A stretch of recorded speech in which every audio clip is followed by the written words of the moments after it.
Hello friends, सपनाच kitchen मध्ये तुम्हा सर्वांचं स्वागत आहे। आज मी जी रेसिपी तुमच्या समोर सादर करणार आहे त्या रेसिपीचा सर्वात प्रमुख घटक आहे मिरची। हो, हिरवी मिरची। ही हिरवी मिरची जशी आपल्या जेवणाला चव आणते ना, तशीच ती आपल्या आरोग्यासाठी लाभदायक आहे। आरोग्यासाठी कशी असं तुम्हाला प्रश्न पडला असेल तर अनेक रिसर्चर्सनी शोधून काढलंय की मिरचीमध्ये vitamin A, vitamin B6, vitamin C आणि विटॅमिन ई मुबलक प्रमाणात आहे। एवढंच नाही तर मिरचीमध्ये कॅल्शियम आणि फॉस्फरस आहे, जे की आपल्या आरोग्यासाठी लाभदायक आहे। पण अशी मिरची आपण सारखीच कशी तळलेली खाणार किंवा नुसतं ठेचा करून खाणार, त्याचे अनेक प्रकार आपल्याला पूर्ण भारतभर बघायला मिळतात। जसे की राजस्थानी मिरची, आपल्याकडे भरली मिरची करतात, नुसती तळलेली मिरची असते। पण असंच एक प्रकार आहे जे की मुंबई स्टाईल मिरचीचे भजी, आणि हे मुंबई स्टाईल मिरचीचे भजी खूप प्रसिद्ध आहेत मुंबईमध्ये।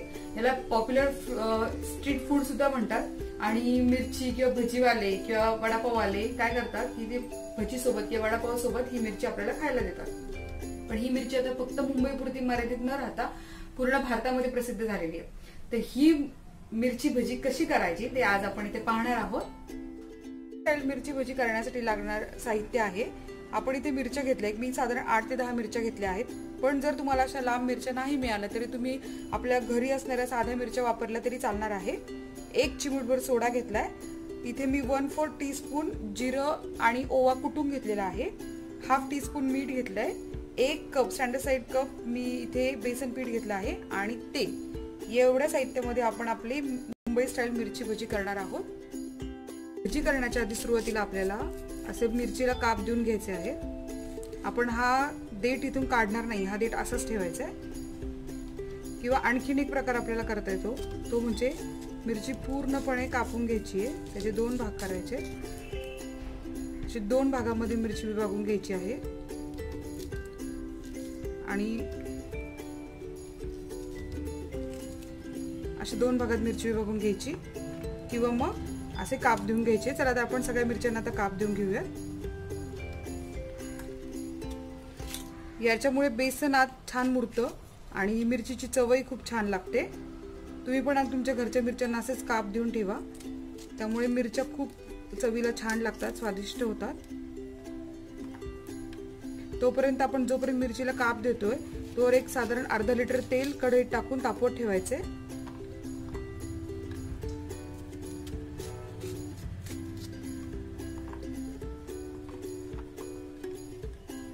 चला, आपल्या मिरच्या सगळ्या कापून झाल्या, आपण आता बेसन पीठ एकत्र करूया।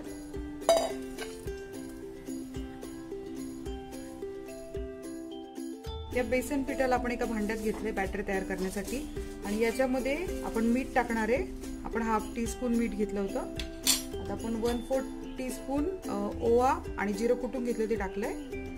आता हे सर्व मिश्रण एकजीव करण्यासाठी आपण थोडंसं पाणी टाकायचंय।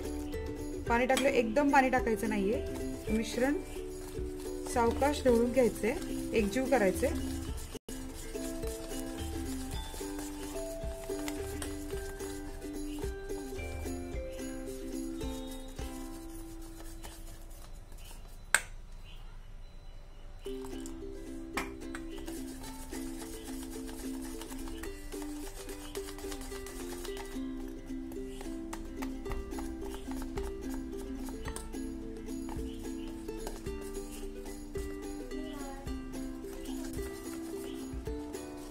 आता हे बॅटर पूर्ण तयार झालंय, तुम्ही बघू शकता कुठल्याही प्रकारच्या गुठळ्या याच्यामध्ये राहिल्या नाहीये।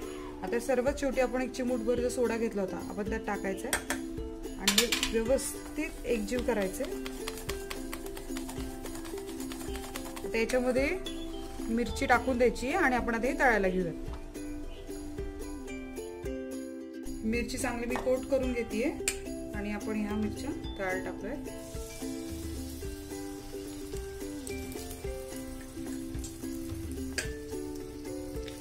छान लागतं ते तळलेल्या मिरच्या। याला मी लाल तिखट मुद्दामून टाकलं नाही, कारण मिरची एक सतत तिखट असल्यामुळे तुम्हाला हवं असेल तुम्ही त्याच्यामध्ये लाल तिखट टाकू शकता।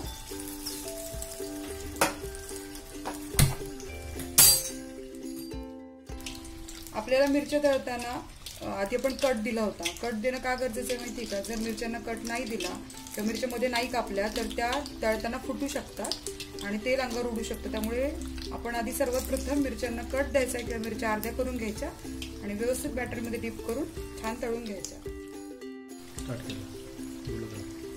आपल्या मिरच्या तळून तयार होत आल्या. फार लाल होऊ द्यायच्या नाही मिरच्या.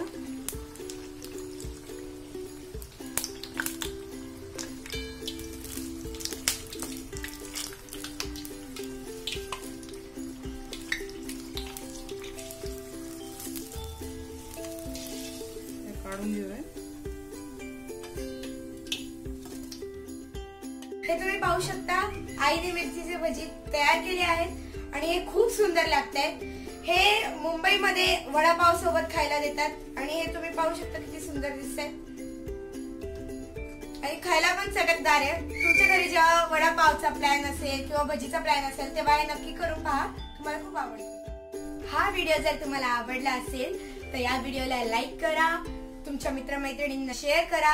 हे भजी तुम्ही घरी ट्राय केले असतील तर ते कसे झाले हे आम्हाला कमेंट मध्ये कळवा आणि या चॅनलला सबस्क्राईब करा, म्हणजे तुम्हाला आमचे जे नवीन नवीन पदार्थ करतो ते कळतील आणि बेल आयकॉन दाबायला विसरू नका. बाय.